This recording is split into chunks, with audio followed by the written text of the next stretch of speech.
আজকে ফিল্টার ঢুকবে আর কয়েকদিন পরে অস্ত্র ঢোকা শুরু করবে। ফিল্টারই একসময় অস্ত্র হয়ে যাবে।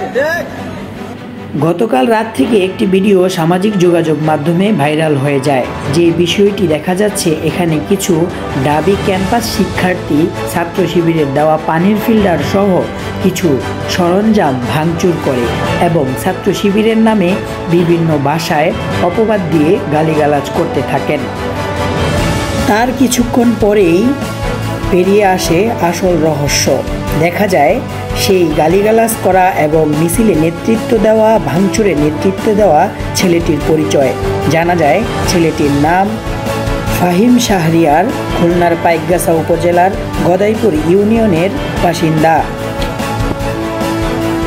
সে ছাত্রলীগ সাবেক সভাপতি সাদ্দামের সাথে ঘনিষ্ঠভাবে হাত মিলাচ্ছে এবং যেখানে ছাত্রলীগের সভাপতি সাদ্দাম হোসেন মিছিল মিটিংয়ের আয়োজন করছেন, সেখানেই তার আনাগোনা।